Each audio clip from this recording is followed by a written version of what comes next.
Welcome once again. अभी हम लोग न्यूज़पेपर की सीरीज फिर से स्टार्ट करने जा रहे हैं। और देखो, जैसे ये न्यूज़पेपर है, इसको हम लोग देखेंगे, डिस्कस करेंगे। इस बार वर्ड्स नहीं लिख के दिए हैं जैसे हम लोग पहले वर्ड्स लिखते थे। कारण इसमें साफ साफ है। ठीक है, देखो लिखा है कि इफ इन्फिल्ट्रेटर्स। पहले आपको ये वर्ड पहुंचाया जा चुका है बकायदा हिंदी और इंग्लिश दोनों भाषाओं में लिख कर। अब यहाँ लिखने का मतलब सीधे समय खराब करने से है। इन्फिल्ट्रेटर का मतलब घुसपैठिया नाउन है। तो जिससे क्या है कि जैसे अब जैसे इसमें मैं फिर से लिख के देता या आपको डिक्शनरी देखने की जरूरत पड़ती तो लापरवाही को झलकाता।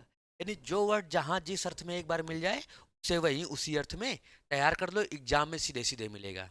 और पहले भी मैंने कहा था, पैसेज एग्जाम की डिमांड को ध्यान में रख के आपको यहाँ दिखाया जाएगा न्यूज़पेपर का पैसेज। ये नहीं कि काबिलियत दिखाने के चक्कर में, नहीं कि लगातार आप एडिटोरियल पढ़ रहे हो। कोई बेनिफिट बहुत नहीं मिल पाता है, खास तौर पर एडिटोरियल का।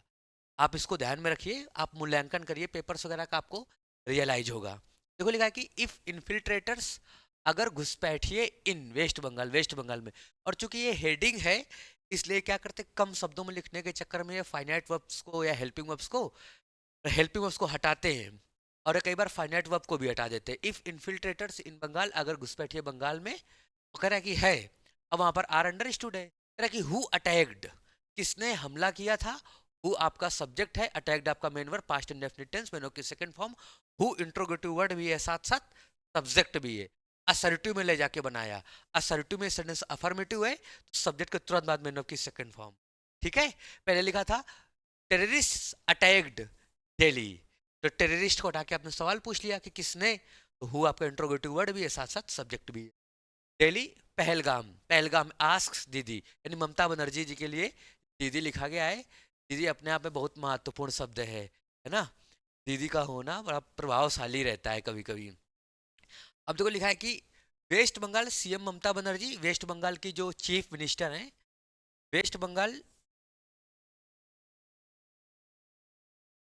Waste Bengal CM, West Bengal की मुख्यमंत्री ममता बनर्जी ट्यूसडे, मंगलवार को mounted a counter attack. Counter attack का मतलब पलटवार किया उन्होंने। और माउंट का मतलब एक तरह से वहां पर ऑर्गेनाइज के सेंस में है कि मतलब उन्होंने काउंटर अटैक किया। और देखो क्या है, mounted something on home minister, home minister Amit Shah, Amit Shah पर, मतलब उन्होंने वेस्ट बंगाल की चीफ मिनिस्टर ममता बनर्जी ने ट्यूसडे मंगलवार को माउंटेड अ काउंटर अटैक, उन्होंने काउंटर अटैक यानी कि उन्होंने पलटवार किया on home minister Amit Shah, home minister Amit Shah पर। और फिर देखो लिखा है कि क्वेश्चनिंग, यानी कि प्रश्न को उठाते हुए। यानी कि यहाँ पर आप ऐसे देख सकते हैं, काउंटर अटैक किया जो कि नॉन लिविंग थिंग है, तो आप यहाँ लिख सकते हैं इट क्वेश्चनड। इसने क्या किया, प्रश्न पूछा, सवाल उठाया। लेकिन फाइनाइट को हटा के इन्होंने क्या किया, वी1 प्लस आई एन जी में चेंज किया, फ्रेज फॉर्म में चीजों को लिखा। क्वेश्चनिंग, प्रश्न उठाते हुए, हिज उनके, और क्वेश्चन समथिंग था, तो समथिंग की जगह पर इन्होंने क्या किया, नाउन लिखना था समथिंग की जगह, नाउन ना ला करके वर्ब लाए। और उसके लिए आप पॉजिटिव एडजेक्टिव भी लाए। तो वर्ब को क्या किया आपने, वी1 प्लस आई एन जी में चेंज करके जीरंड बना डाला। कि क्वेश्चनिंग, प्रश्न उठाते हुए, हिज उनके, हैंडलिंग ऑफ नेशनल सिक्योरिटी, यानी नेशनल सिक्योरिटी को संभालने की जो प्रक्रिया है उस पर सवाल उठाते हुए, एंड और डिमांडिंग मांग करते हुए, हिज रेजिग्नेशन उनके त्यागपत्र की, मिनट्स आफ्टर, यानी कि मिनट, कुछ मिनट के बाद ही, मिनट्स आफ्टर ही अक्यूज्ड, यानी कि कुछ ही मिनट के बाद। और फिर क्या कर रहा है कि वेन, वेन अंडरस्टूड है, आप ऐसे उसको देख सकते हैं। मिनट्स आफ्टर ही अक्यूज्ड, जब उन्होंने आरोप लगाया, कहाँ किस पर, तृणमूल कांग्रेस गवर्नमेंट ऑफ। देखो, अक्यूज ऑफ समथिंग होता है, और समथिंग की जगह नाउन चाहिए थी, नाउन ना के वर्ब आया, तो वर्ब को आपने वी1 प्लस आईएनजी में चेंज कर डाला। डिक्शनरी में लिखा रहता है अक्यूज समबडी ऑफ समथिंग, या accuse somebody of doing something. ये स्ट्रक्चर है, आप एनालाइज करके पढ़ते चलिए, एग्जाम में आपको सीधे सीधे टकराएगा। ठीक, एंड और डिमांडिंग हिज रेजिग्नेशन, और उनके त्यागपत्र की मांग करते हुए, मिनट्स आफ्टर, कुछ मिनट के बाद ही अक्यूज्ड, जब उन्होंने आरोप लगा दिए तृणमूल कांग्रेस गवर्नमेंट पर, और किस चीज का, ऑफ इनकरेजिंग, बढ़ावा देने का, इन्फिल्ट्रेशन, घुसपैठ को। ये इन्फिल्ट्रेशन क्या है, नाउन है, घुसपैठ करने की प्रक्रिया को दिखाएगा। फॉर, और किस लिए, वोट बैंक, वोट बैंक की पॉलिटिक्स, राजनीति के लिए। तो न्यूज़पेपर का मटेरियल है सर, टाइम्स ऑफ इंडिया का है, अच्छे से नहीं याद है मुझे।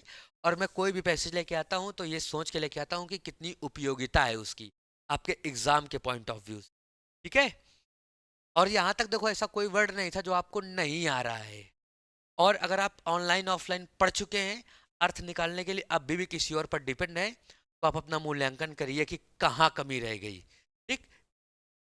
फिर देखो कह रहा है कि इफ अगर इनफिल्ट्रेटर्स एग्जिस्ट, आप यहाँ पर देखिए सब्जेक्ट है और ये वर्ब है प्रेजेंट इंडेफिनिट। आप स्ट्रक्चर से हमेशा बात करिए कि प्रेजेंट इंडेफिनिट ये हुआ कैसे। इफ इनफिल्ट्रेटर एग्जिस्ट, अगर इनफिल्ट्रेटर अस्तित्व में है या हैं, अस्तित्व में रहते हैं, ओनली इन बंगाल, केवल बंगाल में ही, एंड और नो वेयर एल्स, कहीं और नहीं, देन तब हु, किसने, कैरीड आउट, अंजाम दिया। कैरी आउट का मतलब क्या होता है? अंजाम देना, लागू करना किसी चीज। तो हु कैरीड आउट, हु फिर से इंट्रोगेटिव वर्ड है, सब्जेक्ट है, और जब जब इंट्रोगेटिव वर्ड और सब्जेक्ट सेम होता है तब तब आप असर्टिव में चले जाते हो। और पास्ट इंडेफिनिट टेंस असर्टिव में अफर्मेटिव, सब्जेक्ट के तुरंत बाद मेन वर्ब की सेकंड फॉर्म। तो हु कैरीड आउट, किसने अंजाम दिया, द पहलगाम अटैक, पहलगाम हमले को। हु वॉज रिस्पॉन्सिबल, रिस्पॉन्सिबल आपका एडजेक्टिव है, वॉज यहाँ पर मेन वर्ब है। हु वॉज रिस्पॉन्सिबल, कौन जिम्मेदार था, फॉर द ब्लास्ट, उस ब्लास्ट के लिए, इन दिल्ली, दिल्ली में। तो इन्होंने आरोप लगाते हुए कहा कि अगर टेररिस्ट या इन्फिल्ट्रेटर केवल बंगाल में है और कहीं और नहीं है, तो पहलगाम अटैक को किसने अंजाम दिया और कौन जिम्मेदार है दिल्ली में ब्लास्ट के लिए। फिर कह रहे हैं कि बनर्जी बनर्जी जी, ममता बनर्जी जी ने पूछा एट अ पब्लिक रैली, एक पब्लिक रैली में इन बड़जोरा। अब देखो यहाँ बहुत बेहतरीन स्ट्रक्चर यूज किया है, आप गौर से देखना। कह रहे हैं कि अ पब्लिक रैली इन बड़जोरा, और कॉमा लगा के क्या लिख रहे हैं, a town in Bankura district of western Bengal. ये पूरी देखो, ये पूरा जो ग्रुप ऑफ वर्ड है, a town in Bankura district of western Bengal, ये क्या है, group of words, part of sentence. इसका कुछ अर्थ है पर पूरा अर्थ नहीं है। और इसमें का इस ग्रुप ऑफ वर्ड्स का खुद का सब्जेक्ट नहीं है, प्रेडिकेट नहीं है, पार्ट ऑफ सेंटेंस हालांकि है, यानी फाइनाइट वर्ब नहीं है, तो ये क्लॉज नहीं होगा। बचा क्या है, ये फ्रेज हुआ। और देखो यहाँ पर ये जो बड़ जोरा है, ये आपका नाउन है, और नाउन को एक्सप्लेन करने के लिए फिर से आपने नाउन ही लिख रखी है, और वो भी फ्रेज फॉर्म में। इसी को नाउन इन अपोजिशन या केस इन अपोजिशन, और ऑप्शन में डाल के देगा इंडिकेटिव कि अपोजिटिव फ्रेज, इसी को आप कहते हैं। खूब हमने पढ़ाया है, ऑफलाइन क्लास में खूब सिखाया है। यहाँ पर एक वर्ड मिल सकता है, क्लॉज मिल सकती है, फ्रेज मिल सकता है। तो यहाँ पर बड़जोरा जो रैली इन बड़जोरा में हुई, बड़जोरा बताया कि एक टाउन है in Bankura district of western Bengal, western Bengal के बंकुरा डिस्ट्रिक्ट में। फिर कह रहा है कि आर इन्फिल्ट्रेटर्स प्रेजेंट। अब आर वहां पर किस तरह डील, प्रेजेंट का मतलब होता है उपलब्ध, उपलब्ध होना नहीं होता है, होने के लिए बी क्रिया लेके आए, और बी क्रिया का readymade form is am are पढ़ाया गया है बहुत अच्छे से, है ना। और इंट्रोगेटिव कंस्ट्रक्शन बनाया, तो उन्होंने लिखा कि आर इन्फिल्ट्रेटर्स, क्या घुसपैठिए प्रेजेंट उपस्थित थे, नो वेयर, कहीं और नहीं, एक्सेप्ट बंगाल, केवल बंगाल को छोड़ करके, ममता बनर्जी जी कह रही हैं। और अथवा, अब देखो रीडिंग का कमाल है कि और सेंटेंस शुरू कर रहे हैं। वॉच इट यू, आप ही थे, वॉच इट यू, आप ही थे। और कह रहा है कि हु डिड इट, जिन्होंने यह किया। अब देखो दो फाइनाइट वर्ब हैं उस और के बाद से, एक वॉज आपका फाइनाइट वर्ब है और एक डिड फाइनाइट वर्ब है, दोनों क्या क्या है, मेन वर्ब है। दो फाइनाइट वर्ब, दो क्लॉज बनाएगा। ठीक है। अब आपको ट्रेंड किया गया, आप सब समझ सकते हैं। कह रहा है कि और अथवा वॉज इट यू, यू का मतलब होता है आप होना नहीं होता है, होने के लिए उन्होंने क्या किया, बी क्रिया यूज किया, बी क्रिया का readymade form was were, was it you, क्या आप थे, हु डिड इट, जिन्होंने ऐसा किया। तो ये दो डिड आपका मेन वर्ब है, और वहां पर आपका वॉज मेन वर्ब है। फिर बनर्जी रिपीटेडली रिफर्ड टू सा, देखो रिफर के साथ टू लगा के फ्रेजल वर्ब बनाता है, और रेफर टू somebody का स्ट्रक्चर आपको मिलेगा। किसका स्ट्रक्चर मिलेगा, referred to somebody as. Phrasal verb में जब आप जाओगे तो आपको वहां मिलेगा, आपको ट्रेंड किया गया है, आप ये सब देख सकते हैं। अगर आप ऑनलाइन ऑफलाइन पढ़ चुके हैं और पैसेज के अर्थ निकालने में आपको बहुत दिक्कत है तो आपको अपने आप से बात करनी चाहिए। रेफर्ड टू समबडी समथिंग का मतलब होता है to talk about somebody something, to mention somebody something, किसी का उल्लेख करना, किसी के बारे में बातचीत करना। Banerjee repeatedly referred to Shah. अब देखो इन्होंने क्या किया, एडवर्ब को वर्ब से पहले लिखा, ठीक। तो बनर्जी रिपीटेडली, जब आपको पीछे ऑब्जेक्ट फ्रेज फॉर्म में मिलता है तो अक्सर वो वर्ब को आगे आगे ले आता है, या वर्ब को जब एम्फेसाइज करना होता है, जोर देना होता है, तब भी आप ऐसा करते हैं। बनर्जी रिपीटेडली रेफर्ड, बनर्जी जी ने मतलब लगातार, मतलब अगेन एंड अगेन, बार बार नहीं, है ना, रेगुलरली क्या किया उन्होंने, रेफर किया, उल्लेख किया। इसका शाह का, तो refer to somebody as something का स्ट्रक्चर होता है किसी को किसी के रूप में दिखाना है, बातचीत करना। तो बनर्जी रिपीटेडली रेफर्ड, बनर्जी ने टू शाह को दिखाया एज दुशासन, दुशासन के रूप में, मतलब अमित शाह जी को उन्होंने दुशासन कह दिया। इनवोकिंग, इनवोक का मतलब होता है किसी को कोई दिमाग में कोई चीज उभारना और किसी पर्टिकुलर चीज या व्यक्ति वस्तु की याद दिलाना। इनवोकिंग, याद दिलाते हुए द महाभारता फिगर, फिगर का मतलब व्यक्ति से महाभारत के उस व्यक्ति को, सिंबलाइजिंग, तो सिंबल प्रतीकात्मक बनाते हुए, मिस सिंबलाइजिंग मिस रूल, कि मतलब जो गलत ढंग से शासन करने का एक सिंबल था, प्रतीक था। अ पर्सन, एक व्यक्ति। अब यहां पर देखो ऐसे लिखा इन्होंने, पहले ऐसे लिखा था, अब देखो देखो ऐसे है सेंटेंस। अब समझने की कोशिश करिएगा, बहुत व्यंग में मत जाना कि टीचर जो है, देखो लिखा इन्होंने अ पर्सन, एक व्यक्ति, पता नहीं ब्लैक मिरर दिखेगा, चलो यही कलर चल रहा है। अ पर्सन, एक व्यक्ति, और देखो ये लिखा है has arrived in west Bengal, ये ऐसे लिखा था पहले, एक व्यक्ति हैज अराइव्ड, आ गया है इन वेस्ट बंगाल, वेस्ट बंगाल में। लेकिन इसी अ पर्सन को एक्सप्लेन करने के लिए उन्होंने क्या लिखा, अब देखो यहां से ये प्रेजेंट परफेक्ट का स्ट्रक्चर है, तो ये ऐसे लिखा था पहले, अ पर्सन हु रिप्रेजेंट्स, जो दर्शाता है, दिखाता है, मिस रूल, गलत शासन को। तो इन्होंने क्या किया, रिलेटिव प्रोनाउन हटाया, फाइनाइट वर्ब हटाया, और वर्ब को V one plus I N G में चेंज कर डाला, और या V one plus I N G में या वी थ्री में ये चेंज करते हैं। तो अ पर्सन रिप्रेजेंटिंग मिसरूल, एक व्यक्ति जो मिसरूल को रिप्रेजेंट कर रहा है, हैज अराइव्ड, आ गया है, इन वेस्ट बंगाल, वेस्ट बंगाल में। यू आर, आप हैं, the home minister, home minister शब्द शुद्ध रूप से नाउन है।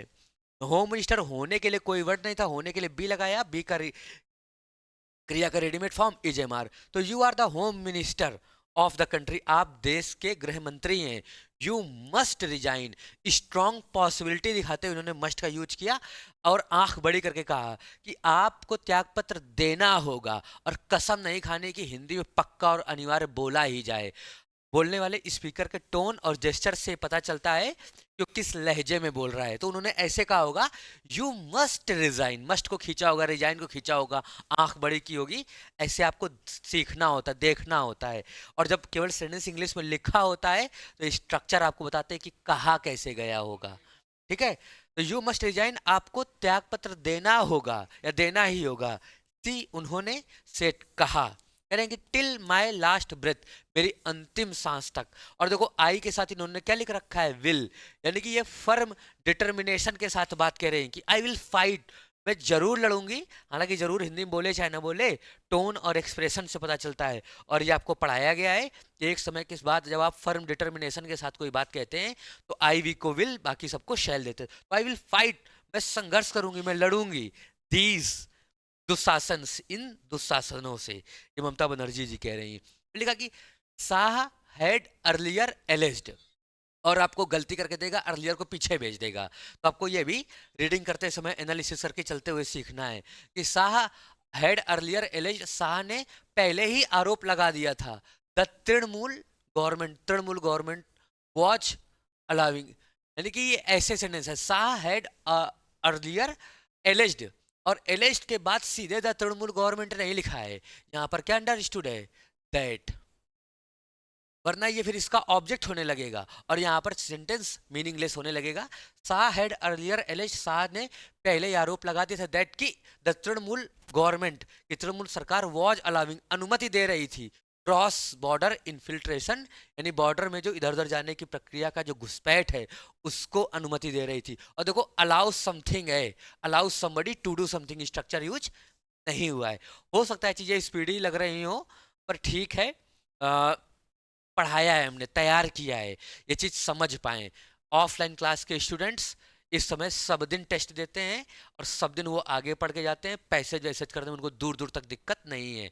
और जब आप पैसेज कर पाते हैं, वो भी बिना उलझन, बिना ऊबे कि कौन करे पैसेज, और सारे प्रश्न कर पाते हैं, तब ही आप मानिएगा कि आप ठीक तैयार हुए हैं। ये नहीं कि कोचिंग आते रहे जाते रहे, पैसेज हाथ में मिला नहीं कि ऊबने लगे। प्रॉब्लम्स ही हैं, यानी कि आपने वास्तव में सीखा कुछ नहीं है। फिर तो वो कह रहा है कि बनर्जी रिस्पॉन्डेड, बनर्जी ने प्रतिक्रिया दी with a point by point, कि तथ्य दर तथ्य। रिबटल का मतलब होता है खंडन, रिबट का मतलब होता है खंडन करना, यानी to refuse that any comment और क्रिटिसिज्म इज नॉट करेक्ट। जब ये भाव देते हैं तब रिबट का यूज करते हैं आप, तो रिबटल का मतलब होता है खंडन। तो बनर्जी रिस्पॉन्डेड, बनर्जी ने रिस्पॉन्ड किया, प्रतिक्रिया दी with a point by point, तथ्य दर तथ्य, रिबटल खंडन करते हुए, सेइंग कहते हुए, बॉर्डर मैनेजमेंट, कि जो बॉर्डर मैनेजमेंट है फॉल्स, पड़ता है अंडर यूनियन होम मिनिस्ट्री, केंद्रीय गृह मंत्रालय के अधीन पड़ता है। देखो फॉल का मतलब होता है पढ़ना या होने से होता है ना, जैसे आप कहते हो कि इंडिपेंडेंस डे फॉल्स ऑन 15 अगस्त, कि 15 अगस्त स्वतंत्रता दिवस 15 अगस्त को पड़ता है या आता है, कि सेंस में आप ऐसे यूज करते हो कि border management falls, border management आता है पड़ता है under union home ministry, home ministry के अंतर्गत। विच मिनिस्ट्री, कौन सी मिनिस्ट्री, विच के बाद का नाउन आप ना हिंदी में हटाते हैं ना अंग्रेजी में, और विच जब एडजेक्टिव की तरह फंक्शन करे, तो which ministry is responsible, is main verb है, और विच मिनिस्ट्री शुद्ध रूप से सब्जेक्ट है। जो भी जवाब देंगे आप विच मिनिस्ट्री जगह सेट हो जाएगा, कि home ministry is responsible for infiltration.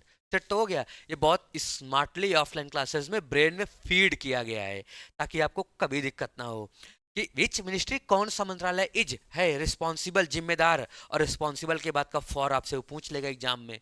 For infiltration, घुसपैठ के लिए, आई गेव, मैंने दिया, लैंड, जमीन, वेयर एवर, जहां कहीं भी, इट वॉज रिक्वायर्ड, पहले ये ऐसे लिखा था, इट हटाया, वॉज हटाया, सीधे रिक्वायर्ड लिख दिया। आई गेव लैंड, मैंने जमीन दी थी, वेयर एवर, जहां कहीं भी, रिक्वायर्ड, अपेक्षित थी। लिखा गया। अब और है क्या, चलो की बात है।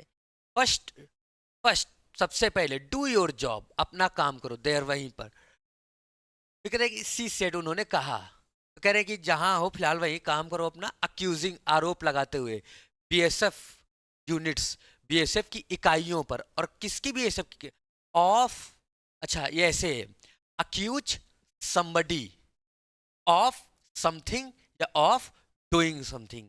ये आप देखते चलिए, एग्जाम में आपको सीधे सीधे पूछा जाएगा। इसी से उन्होंने कहा अक्यूजिंग, आरोप लगाते हुए, बीएसएफ यूनिट्स, बीएसएफ की इकाइयों पर, यानी उसकी जो टुकड़ियां हैं, ऑफ इंटीमिडेटिंग, इंटीमिडेट का मतलब टू थ्रिएटन समबडी, डराना या धमकाना, ऑफ इंटीमिडेटिंग, धमकाने का, और किसे, विलेजर्स, गांव वालों को, आफ्टर एक्सपेंडिंग, विस्तार कर देने के बाद, किसका, ज्यूरिसडिक्शन, न्यायाधिकार का क्षेत्र, इनटू बॉर्डर एरियाज, बॉर्डर के जो क्षेत्रों हैं उसमें।